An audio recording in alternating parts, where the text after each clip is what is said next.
কি নাম বললাম? এটিএন বাংলা টিভি চ্যানেলে আজকে দেখলাম রিপোর্ট করতেছে, তারা বলতেছে যে ওয়াজ মাহফিলের মাধ্যমে ইসলামের ক্ষতি হচ্ছে। নাউজুবিল্লাহ বলেন।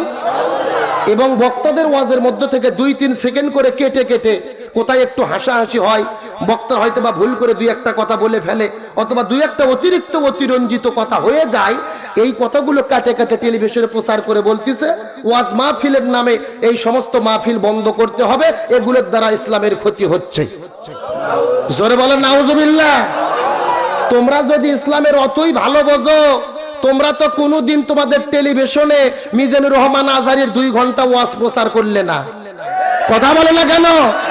তোমরা তো কোনোদিন টেলিভিশনে আল্লামা সাঈদীর 2 ঘন্টা ওয়াজ প্রচার করলে না। 2 ঘন্টা ওয়াজ প্রচার করো না, 2 সেকেন্ড করে কাটে কাটে মাহফিলের বিরুদ্ধে বিষাদগার করা হয়। এখান থেকে বোঝা যায় এই সমস্ত এটিএন বাংলা, ডিবিসি টেলিভিশন এই বাংলাদেশে মুসলমানদের জন্য, ইসলামের জন্য চূড়ান্ত দুশমন। কথা বলেন ঠিক কিনা? আমরা বলতে চাই তোমরা ইসলামের বিরুদ্ধে, ওয়াজ মাহফিলের বিরুদ্ধে প্রচার বন্ধ করো, নতুবা বাংলাদেশের মুসলমান তোমাদেরকে বয়কট করতে বাধ্য হবে। কথা বলেন ঠিক কিনা? আমরা বলতে চাই হুজুরদের যেও ভুল হয় না বিষয়টা তা নয়, আমাদেরকেও সতর্ক হতে হবে যাতে আমাদের দ্বারা অতিরঞ্জিত কিছু মাহফিল হয়ে না যায়। আমরা অবশ্যই সতর্ক হব, কিন্তু তাই বলে ওয়াজ মাহফিল বন্ধ করতে হবে এই কথা কোনো টেলিভিশন প্রচার হতে পারে? কথা বলেন হতে পারে? মনে করতে হবে এটা কোরআনের মাহফিলের বিরুদ্ধে সূক্ষ্ম ষড়যন্ত্র। আমরা সজাগ থাকবো, এইরকম কোন সূক্ষ্ম ষড়যন্ত্র এই বাংলাদেশে কায়েম করতে দেব। আরো জোরে বলেন দেব। ষড়যন্ত্র ছিল, ষড়যন্ত্র আছে, ষড়যন্ত্র। তবে আলহামদুলিল্লাহ আলেম ওলামাদের বিরুদ্ধে যতই ষড়যন্ত্র হচ্ছে, আলেমরা ততই এগিয়ে যাচ্ছে। সুবহানাল্লাহ বলেন। এই বাংলাদেশে একজন 3 বছরের ভেতরে যিনি কোটি মানুষের অন্তরে জায়গা করে নিয়েছিলেন, আল্লামা মিজানুর রহমান আল আজহারী। কথা বলে না কেন? সেই আজহারী হুজুরকে দেশ ছাড়তে বাধ্য করা হলো। আলহামদুলিল্লাহ আজকে খুশির সংবাদ, প্রিয় ভাই মিজানুর রহমান আজহারীকে কংগ্রেচুলেশন জানাই, তাকে স্বাগতম জানাই। আজকে মালয়েশিয়া আন্তর্জাতিক ইসলামী বিশ্ববিদ্যালয় থেকে সে পিএইচডি ডিগ্রি আজকে অর্জন করেছে। আলহামদুলিল্লাহ বলেন। আরো জোরে বলেন আলহামদুলিল্লাহ। আমরা প্রিয় ভাই মিজানুর রহমান আজহারী ভাইকে স্বাগত জানাই, তাকে অভিনন্দন জানাই এই ডিগ্রি অর্জন করার জন্য। আমার ভাইরা, আসলে কাউকে কারো বিরুদ্ধে হিংসা করে লাভ নাই। আল্লাহ যদি কাউকে আকাশে উঠাইতে চায়, গোটা পৃথিবীর মানুষ কাউকে যদি পা ধরে নামাইতে চায়, তাকে কেউ নামাতে পারবে? তাকে সম্মান দেবে কে? আরো জোরে বলেন। তবে বর্তমানে মিজানুর রহমান আল আজহারী ভাই দেশ থেকে কেন বের হয়ে চলে গেল, এই প্রেক্ষাপটে কোরআনের প্রেক্ষাপট জানা লাগবে। আল্লাহ রাব্বুল আলামিন পবিত্র কোরআনুল কারীমের ভেতরে 1450 বছর আগে কত সুন্দর করে বলেছেন, এই পৃথিবীতে যারা নবীকে অনুসরণ করবে, এই পৃথিবীতে কোরআনের হক কথা যারা বলবে, কোরআনের সত্য কথা যারা বলবে, তাদের বিরুদ্ধে ষড়যন্ত্র হবে 3টা। জোরে বলেন কয়টা? আরো জোরে। জোর হলো না। এই কথাগুলো সুন্দর করে মনোযোগ দিয়ে বোঝার চেষ্টা করবেন। আমি প্রথমেই বলেছি দলিল ছাড়া কোনো কথা বলবো না। সূরাটির নাম হলো সূরা আনফাল। কি নাম বললাম?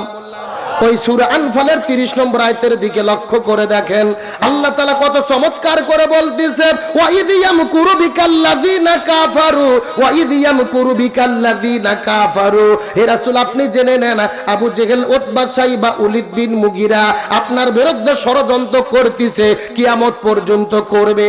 কথাটা সুন্দর করে বোঝার চেষ্টা করেন। ইয়ামকুরুনা শব্দটি মুজারের সিগা, বর্তমান, ভবিষ্যৎ, প্রেজেন্ট, ফিউচার।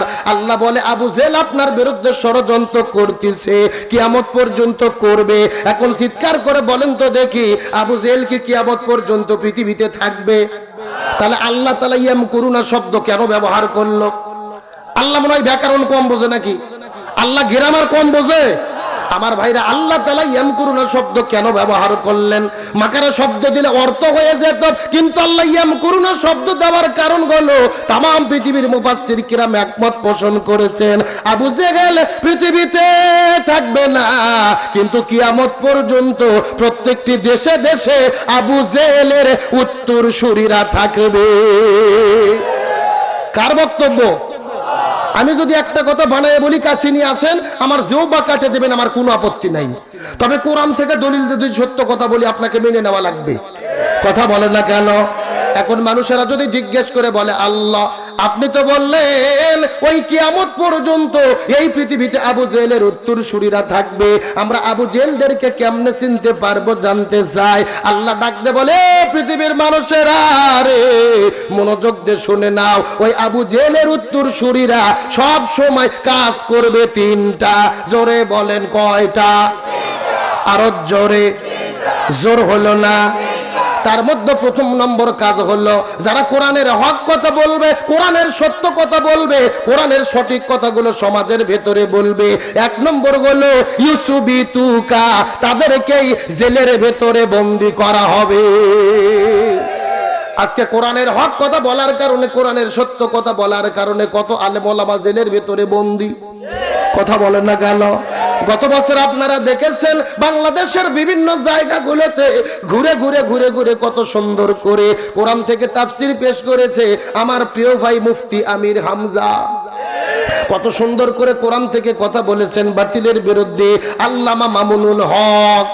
এই সমস্ত আলেম ওলামাগুলো জেলের ভেতরে বন্দী। আল্লাহ তাআলা বলেছে, এক নম্বর ইউসুবিতুকা, তাদেরকে জেলের মধ্যে বন্দী করা হবে। দুই নম্বর ইয়াকতুলুকা, তারপরেও যদি তাদেরকে কোরআনের পথ থেকে ফিরে রাখা না যায়, প্রয়োজনে তাদেরকে হত্যা করে পৃথিবী থেকে বিদায় করা হবে। কার বক্তব্য? এক নম্বর হলো ইউসবিতুকা, তাদেরকে জেলের মধ্যে বন্দী করা হবে। দুই নম্বর ইয়াকতুলুকা, তাদেরকে হত্যা করা হবে। আর তিন নম্বর হলো ইকুরিজুকা, যদি কোনো ব্যক্তির জনপ্রিয়তা বেড়ে যায়, যদি কোনো ব্যক্তির ভালোবাসা মানুষের কলিজার মধ্যে বেড়ে যায়, তাহলে তার ক্ষেত্রে কি হবে জানো? ইকুরিজুকা, তাদেরকে দেশ থেকে বের করে দেওয়া হবে।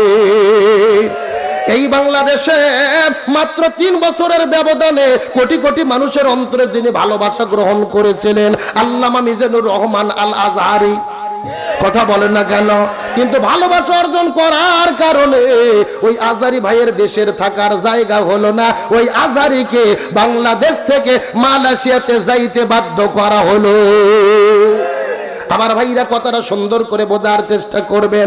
আলেমদের বিরুদ্ধে কাজ করবে তিনটা, হয় জেলে বন্দী করবে, না হয় তাদেরকে হত্যা করে ফেলবে, আর না হয় তাদের দেশ থেকে বের করে দেবে। এই তিনটা কাজ আবু জেহেল করেছিল। আজকেও গোটা পৃথিবীতে এই তিনটা কাজ যারা করতেছে, এরাই হলো আবু জেহেলের যোগ্য উত্তরসূরি।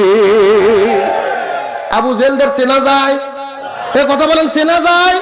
নাম বলার দরকার নেই, আমি নাম বলে মার খাবো কেন? কোরআনের ভেতরে যা আছে আমি তা বলবো, কার সাথে মিলে গেল ওটা দেখার দরকার। তাই বলে কি সত্য কথা বলা বাদ দেব? আল্লাহ বলছে, বুদু ইলা সাবিলি রাব্বিকা বিল হিকমা, যদি সরাসরি বলতে না পারো তাহলে একটু অ্যাঙ্গেল করো। কি করো? এই জন্য কিছু মার হবে প্যান্ডেলে, আর আজকে কিছু মার হবে অ্যাঙ্গেলে। যা আছে কপালে হবে কাল সকালে। চলবে? এ কথা বলেন, চলবে? কারা কারা চলবে? হাত তুলুন তো দেখে। আজকের মাহফিল চলছে, চলবে। আজকের মাহফিল, মাগুরার মাহফিল, মোহাম্মদপুরের মাহফিল, রায়পুরের মাহফিল কতক্ষণ চলবে? সারা রাত। এটা কি বক্তা মারার ওয়াজ নাকি? আমার ভাইরা শোনেন, তবে আলোচনার লাইনচ্যুত হবে না, বোঝার চেষ্টা করেন। যে কথা বলতেছিলাম, মিজানুর রহমান আজহারি ভাইকে সম্মান দিয়েছে কে? আপনারা জানেন, তাকে বাংলাদেশ থেকে বের করে দেওয়া হলো। মালয়েশিয়া থেকে সে লন্ডনে গিয়েছিল মাহফিল করতে, গত মাসে লন্ডনেও যেতে দেয় নাই, তাকে দুবাই থেকে ফেরত দিয়েছে। তবে একটা কথা মনে রাখবেন, কারু ভালোবাসা যদি অন্তরের ভেতরে থাকে, তাকে নিষিদ্ধ করে কোনো লাভ হবে না। কথা বলেন ঠিক কিনা? যুবকরা দেখেছো, মিজানুর রহমান আজহারি ভাই 5 মিনিটের একটা ভিডিও যদি তার ইউটিউব চ্যানেলে পেজে ছাড়ে, সঙ্গে সঙ্গে লক্ষ লক্ষ মানুষ দেখে ফেলে। কথা বলেন ঠিক কিনা? সুতরাং মিজানুর রহমান আজহারি ভাইকে মানুষের কাছ থেকে জনচ্যুত করা যাবে, মানুষের কাছ থেকে দূরে সরে দেওয়া যাবে। এই জন্য আমরা বলতে চাই, আগামীর দিনে মিজানুর রহমান আজহারি বীরের বেশে আসবে ফিরে বাংলাদেশে। কথা বলেন ঠিক কিনা? আর মিজানুর রহমান আজহারি ভাই যেদিন দেশে ফিরে আসবে, 10 লক্ষ নয় কোটি মানুষ মিজানুর রহমান আজহারির গলায় ফুলের মালা দেওয়ার জন্য প্রস্তুত আছে। কথা বলেন ঠিক কিনা? আমরা দল বুঝি না, মত বুঝি না, রাজনীতি বুঝি না, আমরা তাকে ভালোবাসি কোরআনের জন্য। আমরা আলেমদেরকে ভালোবাসি কোরআনের জন্য। সুতরাং কোরআনের বিরুদ্ধে, কোরআনের পক্ষে থাকলে কয়টা ষড়যন্ত্র হয়? ষড়যন্ত্র ছিল, আছে, চলবে। মনে রাখবেন, যতই ষড়যন্ত্র হোক, আলেমদের পক্ষে কে আছে? আরো জোরে বলেন, কে আছে? সুতরাং মিজানুর রহমান আজহারী ভাইকে বলবো, আপনি ভয় করবেন না, টেনশন করবেন না, আপনি সৎ পথে এগিয়ে যান। বাংলাদেশের 18 কোটি মুসলমান আপনার সাথে আমরা আছি। আরো জোরে বলেন আমিন। আর যারা আলেমদের বিরোধিতা করতেছে, সুস্পষ্ট বলতে চাই, এই সমস্ত নাস্তিকদের জানাজা কোনো হুজুরের দ্বারা হবে না। এই কথা বলে না কেন? আমরা বাংলাদেশের এই সবগুলো হুজুর যদি একদল হই, কেউ কিচ্ছু করতে পারবে না। শোনেন, বাংলাদেশের একজন নাস্তিক কবি ছিল, সব্যসাচী কবি শামসুর রহমান। কি নাম বললাম? এই শয়তান মরার আগে বলছিল যে ফজরের যখন আজান দেয়, মনে হয় ব্যবসাতার খরিদ্দারকে ডাকতেছে। জোরে বলে নাউজুবিল্লাহ। এই শয়তান মরার পরে আমরা বাংলাদেশের সব হুজুর একদল গঠন করছি, যে আর জানাজা কেউ যাবা না। পুলিশ বড় মসজিদে যায়, দেখে ইমাম আগে পড়ে চলে গেছে, কিন্তু মজ্জিন আছে, মজ্জিনকে জোর করে ধরে নিচ্ছে নামাজ পড়ানোর জন্য। মজ্জিন নামাজ পড়াইছে, নামাজ পড়ানোর পর আমরা জিজ্ঞেস করলাম, এ মজ্জিন, তুমি কেন নামাজ পড়াইলা? মজ্জিন বলতেছে, টেনশন করো না, পেশাব পায়খানা করে ওযু করিনি, দোয়াও পড়িনি, বিনে ওযুতে বিনে দোয়াতে মার দিছি। তার কারণ ওস্তাদের মার। এ ওস্তাদের মার। তোমরা সারা জীবন ইসলামের বিরোধিতা করবা, বিসমিল্লাহ কাটতে চাবা, ওয়াজ মাহফিলের বিরুদ্ধে কথা বলবা, আর আমরা হুজুরেরা দোয়া পড়ে তোমাকে জান্নাতে ঢুকাইয়া দেব, ওই ধান্দা বাদ দাও। কথা বলেন না কেন? জোর করে নিয়ে যাবি নামাজ পড়ানোর জন্য, আল্লাহু আকবার বলে চুপ করে থাকবো, কোনো দোয়া পড়বো না, ফাটা বাটন। এ কথা কোন? আমরা হুজুররা যদি একদল হই, দুই নেতার জানাজা যদি না পড়ি, বাকি নেতারা তওবা করে এমনি ভালো হবে। মনে রাখবা, এই আলেম যদি না থাকতো, জন্মের পরে তোমার কানে আজান হইতো না। এই আলেম যদি না থাকতো, তুমি বিয়ে করে বউকে নিয়ে আনন্দ করতে পারতা না। ওই আলেম যদি না থাকে, মরার পরে তোমার জানাজা হবে। জানাজা কে পড়াবে? নেতা। সূরা ফাতিহা পড়তে দিলে 6 বার ভুল করবে। কথা বলেন ঠিক কি না? আমার ভাইরা, এই জন্য কথাগুলো মনোযোগ দিয়ে বোঝার চেষ্টা করবেন। নবীর অনুসরণ করা লাগবে। এখন হয়তো আপনারা জিজ্ঞাসা করবেন, হুজুর, নবীর যদি অনুসরণ করি কি লাভ হবে জানতে চাই। এমন সময় আল্লাহ তাআলা ডাক দিয়ে বলে, মানুষেরা রে, তোমরা যদি নবীকে অনুসরণ করতে পারো, ওই নবীর জীবনের ভেতরে আমি আল্লাহ রাব্বুল আলামিন 3টা স্পেশাল গুণ দান করেছি, যেই 3টা স্পেশাল গুণ এই পৃথিবীতে আর আমি কাউকে দান করি নাই। নবীর জীবনে স্পেশাল গুণ 3টা। জোরে বলেন কয়টা? আরো জোরে। জোর হলো না? নবীর জীবনে কি কি 3টি স্পেশাল গুণ আমাদের জানার দরকার আছে না নাই? আমি সরাসরি আপনাদেরকে কোরআন থেকে জানাইয়া দেব, কিন্তু এই 2-1টা যুবক উঠে যাচ্ছে কি জন্য? পেশাব করতে যাচ্ছে। কেন পেশাব লাগবে বুড়ো মানুষের, যুবকদের কি জন্য? হ্যাঁ, আচ্ছা, এখন আমার দিকে তাকান। বর্তমানে বাংলাদেশে 2-4টে ভণ্ড পীর আছে না নাই? আরো জোরে বলেন।